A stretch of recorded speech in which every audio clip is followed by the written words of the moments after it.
Welcome to TWS academy. Good morning everyone. আজকে আমরা শুরু করব সিডিপি ক্লাস 20 নম্বর ক্লাস।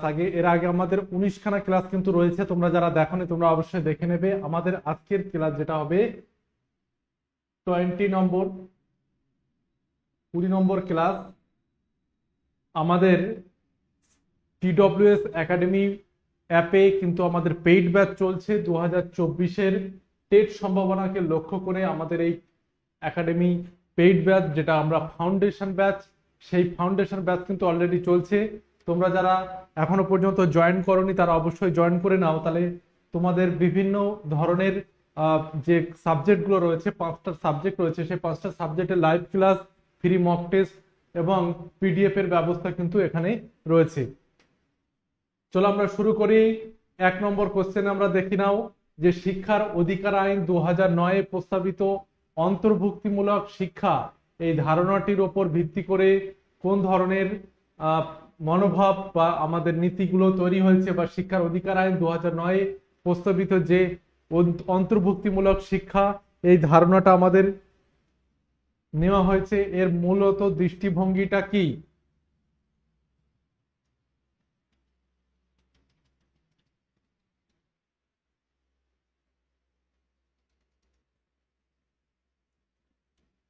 আচরণগত নীতি, প্রতিবন্ধীদের প্রতি সহানুভূতিশীল মনোভাব, একটি অধিকার ভিত্তিক মানবতাবাদী দৃষ্টিকোণ, নাকি প্রতিবন্ধীদের প্রাথমিকভাবে বৃত্তিমূলক শিক্ষা প্রদানের মাধ্যমে তাদের মূলধারা করা? কোনটি হবে উত্তর? শিক্ষার অধিকার আইন 2009 প্রস্তাবিত অন্তর্ভুক্তিমূলক শিক্ষায় উত্তর হবে, দেখো, যেহেতু 2009 প্রস্তাবিত অন্তর্ভুক্তিমূলক শিক্ষা, সেহেতু সেক্ষেত্রে আমরা এই অন্তর্ভুক্তিমূলক শিক্ষাটা তুমি যদি পরিপূর্ণভাবে না জানো তাহলে কিন্তু সঠিক উত্তরটা করতে পারবে না। সেক্ষেত্রে আমরা বলবো অন্তর্ভুক্তিমূলক শিক্ষা হচ্ছে মৃদু, অক্ষম, প্রতিবন্ধী শিক্ষার্থীদের সাধারণ শিক্ষার সাথে একসাথে ক্লাসরুমে বা শ্রেণীকক্ষে যদি আমরা সে কার্যক্রম এগিয়ে নিয়ে যাওয়ার জন্য আমরা এক জায়গায় করি, তাকে আমরা অন্তর্ভুক্তিমূলক শিক্ষা, অর্থাৎ এক কথায় বলা যায় যে সাধারণ শিক্ষার্থীদের সাথে মৃদু মাত্রায় অক্ষম, প্রতিবন্ধী বা অক্ষম শিশুদের সাথে একসাথে বসে যে শ্রেণীকক্ষ, সেটাকে আমরা অন্তর্ভুক্তিমূলক শিক্ষা বা অন্তর্ভুক্তিমূলক মানে কার্যক্রম আমরা বলি। সেক্ষেত্রে এটা হচ্ছে একটি মানবতাবাদী, অধিকার ভিত্তিক মানবতাবাদী দৃষ্টিভঙ্গি। একটি সাধারণ শিশুর যেমন অধিকার রয়েছে শিক্ষা গ্রহণের, মৃদু মাত্রায় অক্ষম, প্রতিবন্ধী বা অক্ষম শিশুদের ক্ষেত্রেও কিন্তু তার একটা অধিকার রয়েছে। তাহলে এটা আমরা বলতে পারবো যে অধিকার ভিত্তিক মানবতাবাদী একটা দৃষ্টিকোণ হচ্ছে এটা। 2 নম্বর দেখো, সমস্যা সমাধানমূলক চিন্তন কোন বয়সে সবচেয়ে বেশি দেখা যায়? কোন বয়সে বেশি দেখা যায় সমস্যা সমাধানমূলক চিন্তন?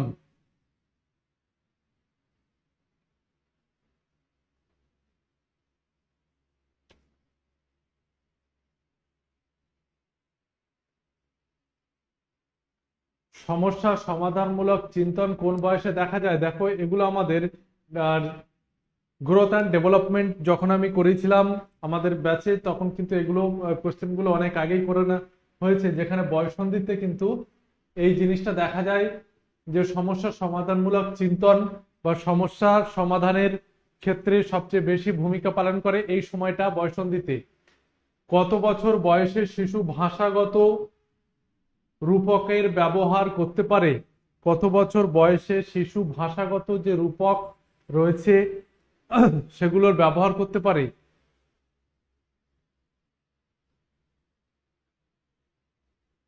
কত বছর বয়সে শিশু ভাষাগত রূপকের ব্যবহার করতে পারে? দেখো, 11 থেকে 14 বছর বয়সে ভাষাগত রূপকের কিন্তু ব্যবহার করা যায়। শিশু ভাষাগত রূপকের ব্যবহার করতে পারে। বিভিন্ন ধরনের আলংকারিক ভাষা বা রূপগত ভাষা, সেগুলো কিন্তু এই জায়গাটায় ব্যবহার করা যায়।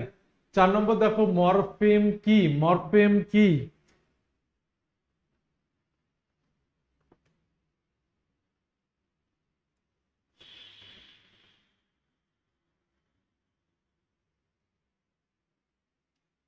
ভালো করে দেখো, মরফেম হচ্ছে কোনো শব্দের অর্থযুক্ত অংশ, তাকে মরফেম বলা হয়। মরফেম যেটাকে অর্থযুক্ত শব্দ।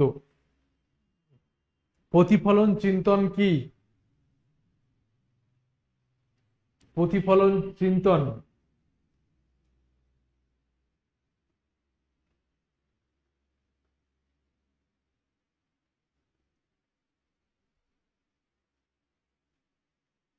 উত্তর হবে কি দেখো, কেন করছি এটা উত্তর, নিজের চিন্তন বা যুক্তিকরণকে মূল্যায়ন করা।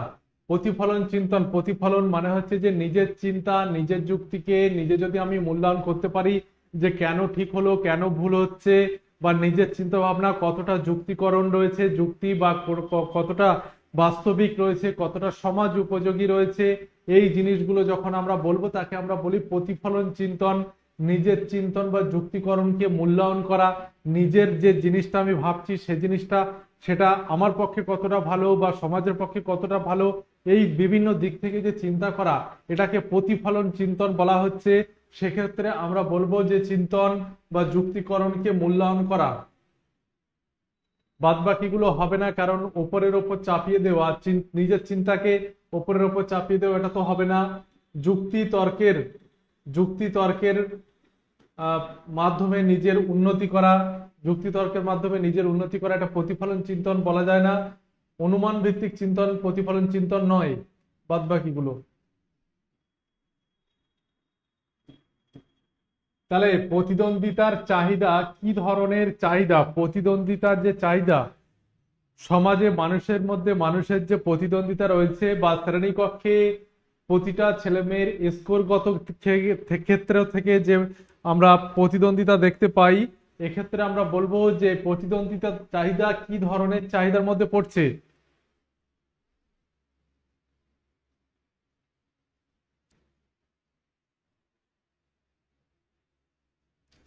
প্রতিদ্বন্দ্বিতার চাহিদা কি ধরনের চাহিদার মধ্যে পড়ছে? সামাজিক, এক ধরনের অপসঙ্গতি, মানসিক নাকি দৈহিক?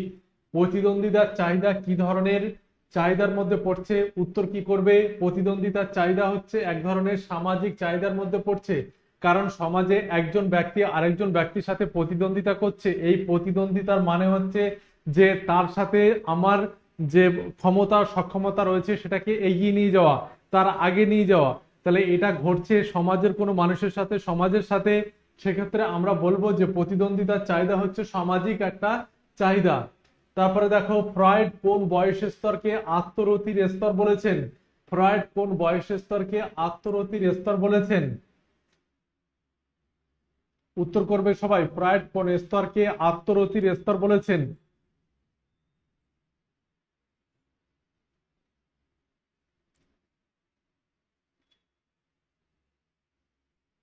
দেখো ভালো করে, ফ্রয়েড বলেছেন শৈশবকালকে আত্মরতির স্তর বলেছেন। এই স্তরে থাকে শিশু অসহায় এবং সে বয়স্ক ব্যক্তিদের দ্বারাই কিন্তু সমস্ত সবকিছু কাজ করে থাকে, এবং এই ধরনের বয়সের স্তরে শিশুরা কোনো কিছু চুষে কামড়ে চিবিয়ে মানে চুষে কামড়ে সেগুলো কিন্তু সে চেষ্টা করে সে তার বিভিন্ন প্রতিক্রিয়া বোঝানোর জন্য। তাহলে এই ধরনের কোন ফ্রয়েড কোন বয়স স্তরকে আত্মরতির স্তর বলেছেন? শৈশব স্তরকে আত্মরতির স্তর বলেছেন। সংস্কার মুক্ত পর্যায়ে ব্যক্তির নীতিবোধ কিসের ভিত্তিতে তৈরি হয়? সংস্কার মুক্ত পর্যায়ে ব্যক্তির নীতিবোধ কিসের ভিত্তিতে তৈরি হয়?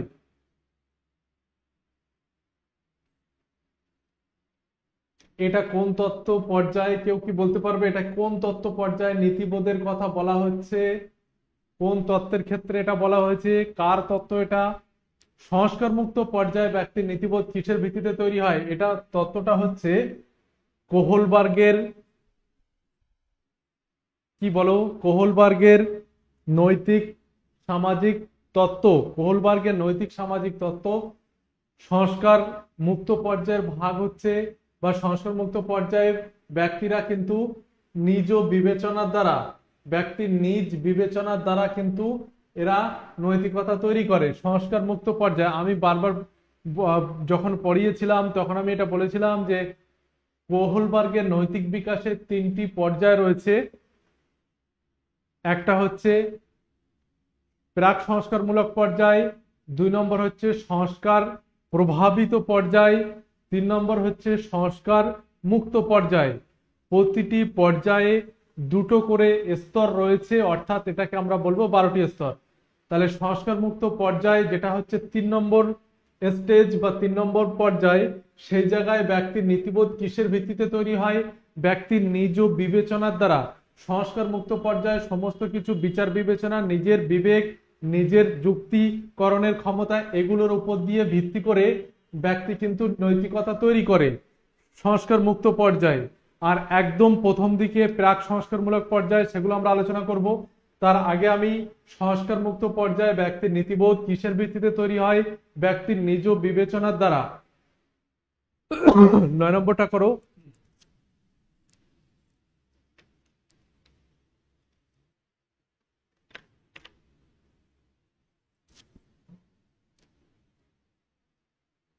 ব্যক্তির নিজের চাহিদা ও প্রত্যক্ষণের ওপর নির্ভর করে নৈতিকতার বিকাশ হয়। ব্যক্তির নিজের চাহিদা ও প্রত্যক্ষণের ওপর নির্ভর করে নৈতিকতার বিকাশ হয় কোন পর্যায়ে?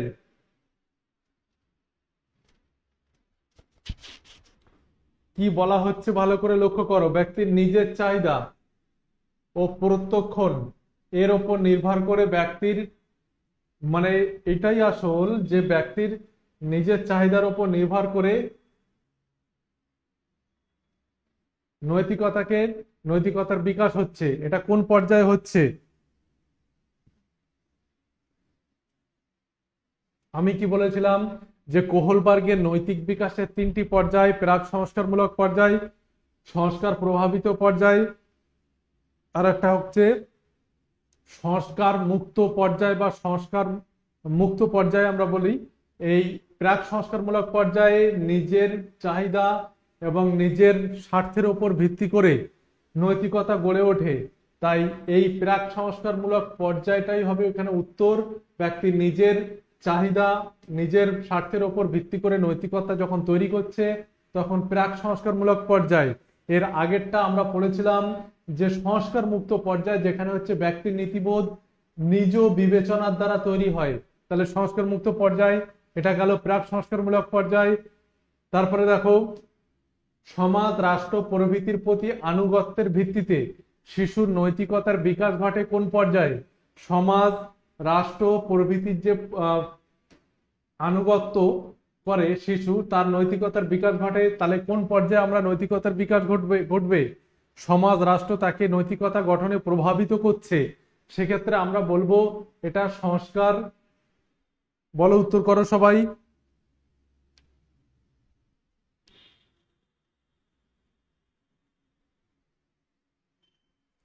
সমাজ, রাষ্ট্র প্রভৃতি প্রতি আনুগত্য ভিত্তিতে যেহেতু নৈতিক বিকাশ ঘটছে, সেক্ষেত্রে আমরা বলবো সংস্কার প্রভাবিত পর্যায়। এই পর্যায়ে শিশু সমাজ, রাষ্ট্র প্রভৃতির প্রতি আনুগত্যের ভিত্তিতে শিশুর নৈতিকতা গঠন হয়। অর্থাৎ সমাজ বা নৈতিকতা বা শিশু তাকে কিন্তু প্রভাবিত করে, শিশুকে প্রভাবিত করে সমাজ, রাষ্ট্র। সামাজিক প্রেরণার উদাহরণ হলো একটি সামাজিক, এগুলো অনেকগুলো প্রেরণা রয়েছে, সেখান থেকে সামাজিক প্রেরণা কোনটি? দেখো ভালো করে, সামাজিক প্রেরণা হচ্ছে ভালোবাসা, যেটা সমাজে মানুষের মধ্যে থাকে একসাথে মিলেমিশে বসবাস করতে গেলে, সেখানে এটাই হচ্ছে সামাজিক প্রেরণা। তারপরে দেখো, the zone of proximal development refers to, যখন প্রক্সিমাল ডেভেলপমেন্ট অঞ্চলটি যখন পর্যায়ে যখন সর্বোচ্চ উন্নয়ন সম্ভব, উন্নয়নমূলক পর্যায়ে যখন শিশু শেখার জন্য সম্পূর্ণ দায়িত্ব গ্রহণ করে। একটি প্রসঙ্গ যেখানে শিশুরা প্রায় তাদের নিজস্ব একটি কাজ সম্পাদন করতে পারে, সঠিক স্তরের সমর্থন,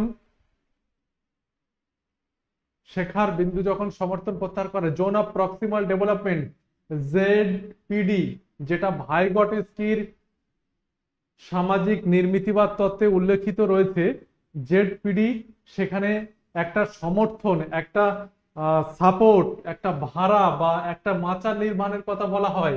সেখানে তাহলে সঠিক স্তরের সমর্থন হচ্ছে এটা,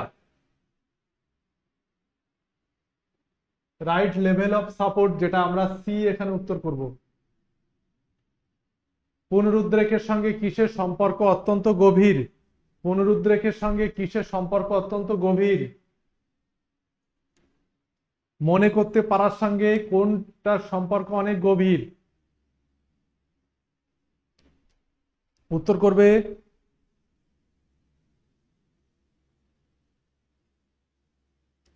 ভালো করে দেখো, পুনরুদ্রেকের সঙ্গে অনুষঙ্গের সম্পর্ক কিন্তু অত্যন্ত একটা গভীর সম্পর্ক রয়েছে। পুনরুদ্রেকের সঙ্গে অনুষঙ্গের কিন্তু একটা গভীর সম্পর্ক রয়েছে। যেমন যদি দুই বন্ধুকে আমরা দেখি, দুই বন্ধু সবসময় একই সাথে চলাফেরা করে, একদিন যদি এক বন্ধুকে দেখি তাহলে আমরা স্বাভাবিকভাবে পুনরুদ্রেক হবে যে অপর বন্ধু কোথায়, বা তোমার সাথে যে ঘোরা সেটা সে কোথায়। তাহলে সেই যে এটা অনুষঙ্গ। যেমন যদি আমরা বলি তাজমহলের কথা, তাহলে সম্রাট শাহজাহানের কথা মনে পড়ে, ঠিক না? এইরকম জিনিসগুলো অনুষঙ্গ বলা হয়। ভাইগোটস্কি তত্ত্বকে কি তত্ত্ব বলা হয়? ভাইগোটস্কি তত্ত্বকে কি তত্ত্ব বলা হয়?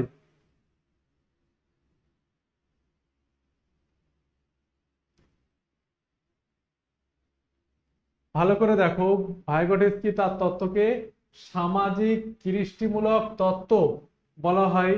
সামাজিক কৃষ্টিমূলক তত্ত্ব ভাইগোটস্কি তত্ত্বকে বলা হয়। ভাইগোটস্কির মতে সাধারণ সাধারণ মানসিক ক্ষমতাকে উচ্চতর মানসিক ক্ষমতায় রূপান্তর করতে কিসের সাহায্য প্রয়োজন?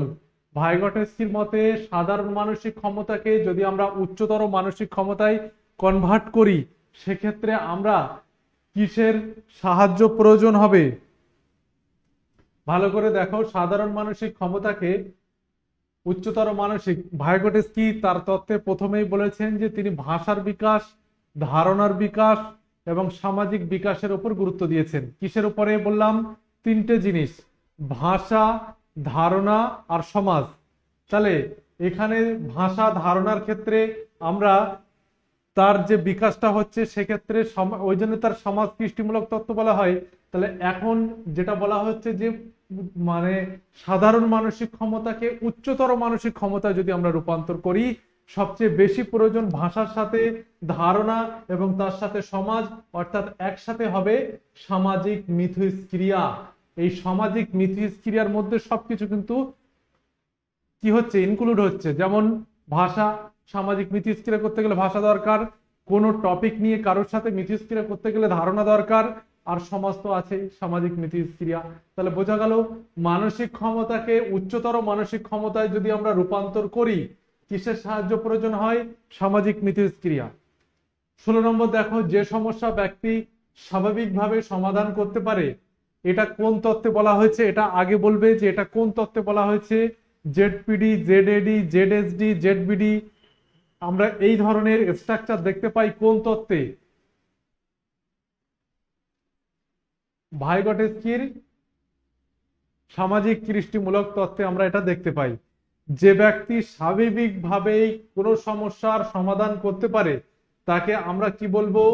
জেডএডি বা জোন অফ অ্যাকচুয়াল ডেভেলপমেন্ট। ভাইগোটস্কি তিন ধরনের সমস্যার কথা বলেছিলেন। তিন ধরনের সমস্যা, জেডএডি, যেটাকে আমরা জোন অফ অ্যাকচুয়াল ডেভেলপমেন্ট বলি। এই ধরনের সমস্যায় ব্যক্তি নিজেই সমাধান করতে পারে কারোর সাহায্য ছাড়াই। 2 নম্বর হচ্ছে জেড পিডি, যেটাকে আমরা জোন অফ প্রক্সিমাল ডেভেলপমেন্ট বলে থাকি। এখানে শিশু অন্য ব্যক্তির সাহায্য নিয়ে কোনো সমস্যার সমাধান করে, যাদেরকে আমরা এমকেও বলি, এবং সাহায্যদানের প্রক্রিয়াকে আমরা ভাড়া, মাচা বা স্ক্যাফোল্ডিং বলি। 3 ধরনের যে সমস্যা সেখানে বলেছেন জেডবিডি জোন অফ বিয়ন্ড ডেভেলপমেন্ট, যেখানে ব্যক্তি অন্য ব্যক্তির সাহায্য নিয়েও, যেখানে শিশু অন্য কোনো ব্যক্তির সাহায্য নিয়েও করতে পারে না, তাকে আমরা জেডবিডি বলি। এই 3 ধরনের সমস্যার কথা তিনি বলেছেন। থর্নডাইকের গৌণসূত্র কোনটি? গৌণসূত্র 9 কোনটি? এখানে নেগেটিভ চাইছে। থর্নডাইকের গৌণসূত্র 9 কোনটি?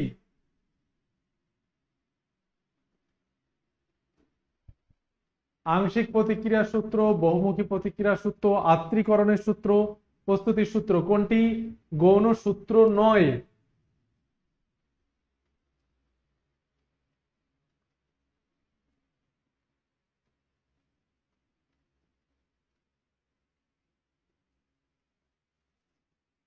থর্নডাইকের সূত্রগুলো যদি মনে থাকে কারোর, তাহলে কিন্তু এটা অবশ্যই করতে পারবে। যেটা হচ্ছে গৌণসূত্র পরের মধ্যে পড়ছে না, প্রস্তুতির সূত্র। থর্নডাইকের টোটাল 8টি সূত্র, তার মধ্যে 5টি মুখ্য সূত্র। 5টি মুখ্য সূত্রের মধ্যে ফললাভের সূত্র, প্রস্তুতির সূত্র, আর একটা হচ্ছে অনুশীলনের সূত্র। এবং থর্নডাইকের গৌণসূত্রের মধ্যে 5টা সূত্র রয়েছে।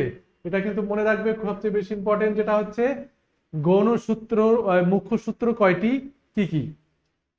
শিক্ষাক্ষেত্রে কোন দিকে, ভাইগোটস্কির মতে শিক্ষাক্ষেত্রে কোন দিকে দৃষ্টি রেখে শিখন পরিচালনা করা উচিত, জেডপিডি, জেডএডি, জেডবিডি নাকি স্ক্যাফোল্ডিং, কোন দিকে দৃষ্টি রেখে শিখন পরিচালনা করা উচিত। ভাইগোটস্কির তত্ত্বটাই গড়ে উঠেছে জেডপিডির ওপর নির্ভর করে, জোন অফ প্রক্সিমাল ডেভেলপমেন্ট, যেখানে শিশু অন্য ব্যক্তির সাহায্য নিয়ে কোনো সমস্যা সমাধান করতে পারে। এই সাহায্য বিভিন্ন প্রকার হতে পারে, যেমন উত্তর সংকেত, উদাহরণ প্রদান, উৎসাহ প্রদান, প্রশংসা, এগুলো। তাহলে আমাদের শিক্ষাক্ষেত্রে কোন দিকে দৃষ্টি রেখে শিক্ষা প্রদান করা উচিত, অবশ্যই জেডপিডির দিকে দৃষ্টি রেখে কিন্তু শিখন পরিচালনা করা উচিত। 5 বছরের একটি বাচ্চা ব্লক মেলানো গেম খেলছে এবং নিজের সাথে কথা বলছে, এটি কি ধরনের কথন, এটি কি ধরনের কথন হবে।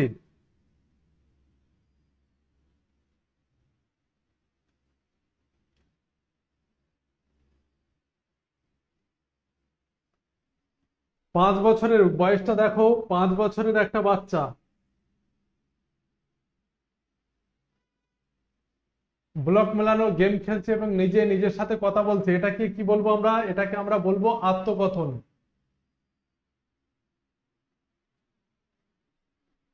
ঠিক আছে,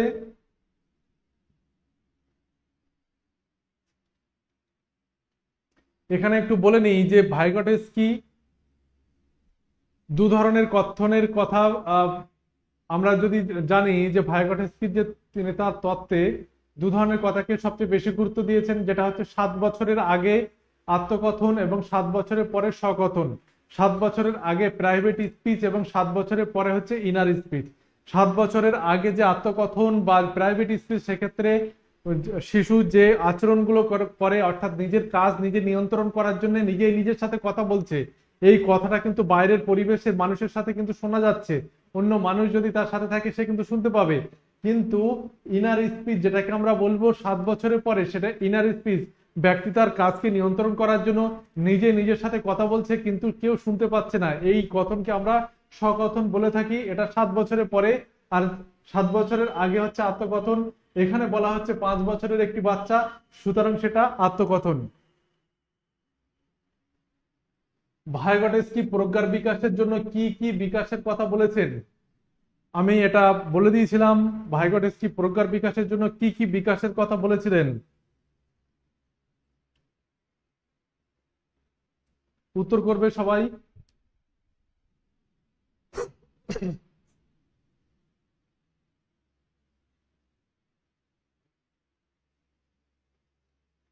ভালো করে দেখো, ভাইগোটস্কি প্রজ্ঞার বিকাশের জন্য উপরে 3টি, অর্থাৎ সামাজিক বিকাশ, ভাষার বিকাশ এবং ধারণার বিকাশের কথা বলেছেন।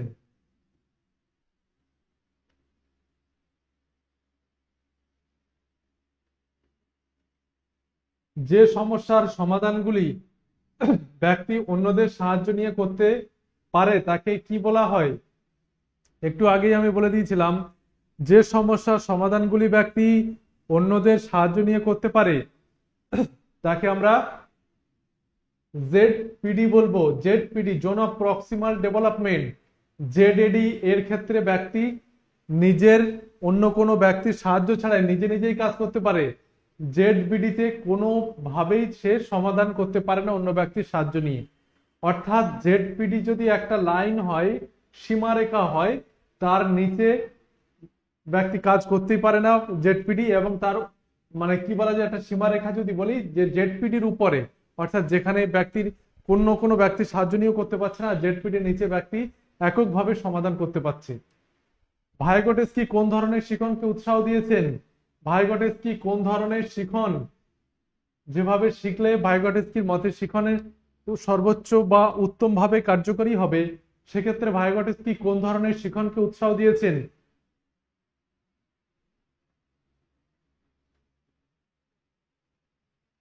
ভাইগোটস্কি কোন ধরনের শিখনকে উৎসাহ দিয়েছেন, উত্তর হবে জুথবদ্ধ শিখনকে তিনি উৎসাহ দিয়েছেন, কারণ সামাজিক মিথস্ক্রিয়া বা সমাজ ভাষার ধারণা বিকাশের উপরেও কিন্তু তিনি গুরুত্ব দিয়েছেন।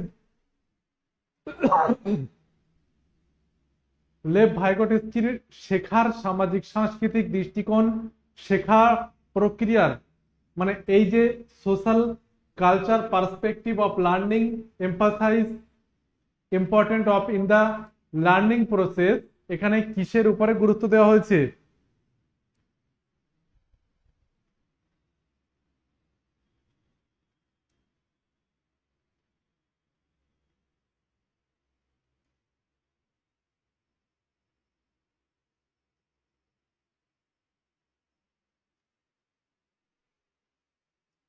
লেভ ভাইগোটস্কি শেখার সামাজিক দৃষ্টিকোণ, শেখার প্রক্রিয়ার কি হবে? এটাকে আমরা বলবো কালচারাল টুল, যেটা লেভ ভাইগোটস্কি শেখার সামাজিক সাংস্কৃতিক দৃষ্টিকোণ, শেখার প্রক্রিয়ার একটা সাংস্কৃতিক সরঞ্জাম বলা যায়।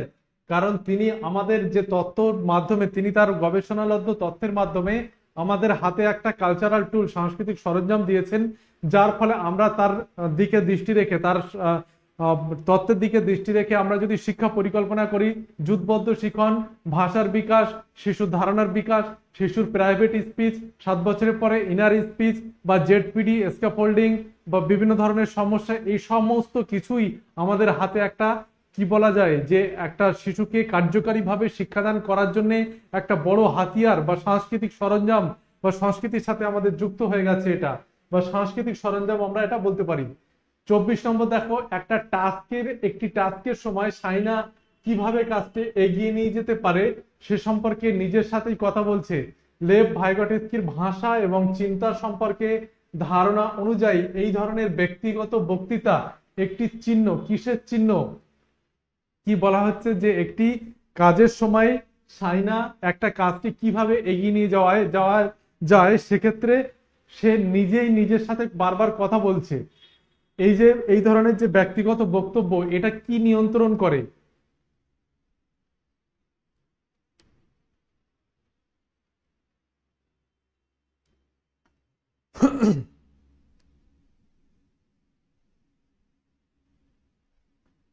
ভালো করে দেখো, এটা যে নিয়ন্ত্রণ করে সেটা হচ্ছে স্বনিয়ন্ত্রণ। স্বনিয়ন্ত্রণ আমরা বলবো যে নিজে নিজের সাথে কথা বলছে, নিজেকে নিয়ন্ত্রণ করছে।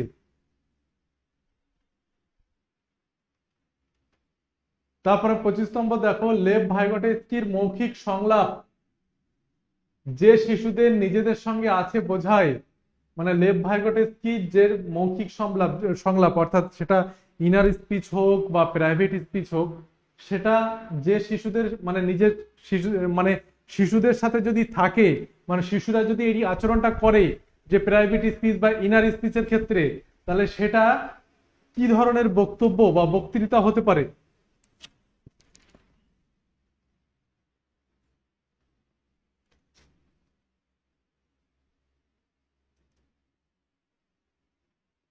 উত্তর করবে সবাই।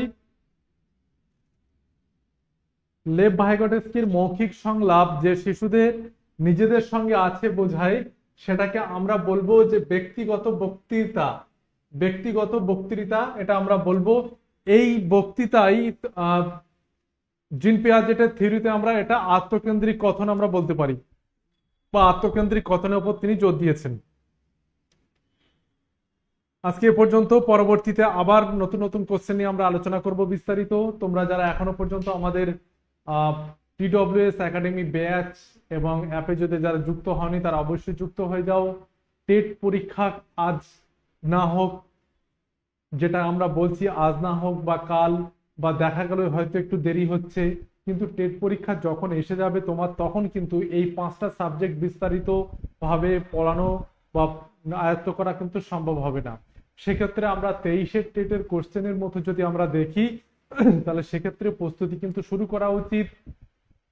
সেক্ষেত্রে তোমার দেরি না করে, কারণ পড়াশোনা, আমি বারবার বলে থাকি, পড়াশোনার কোনো বিকল্প নেই, আর প্রচেষ্টার কোনো ছোট কোনো পদ্ধতি নেই, শর্টকাট কোনো পদ্ধতি নেই। সুতরাং পড়াশোনা তোমাকে করতে হবে এবং তোমার বিকল্প কিন্তু তুমি নিজেই, এবং তুমি যদি চেষ্টা করো তোমারই পরবর্তীতে লাভ হবে। পড়াশোনা কিন্তু কাউকে কি করে না, নিরাশ করে না, হতাশ করে না। এটা আমি বলে যাচ্ছি বারবার যে তোমরা কোশ্চেন গুলো ভালো করে দেখো, মক টেস্ট হিসাবে নাও, এবং সেটা নিজের উন্নতি করার চেষ্টা করো।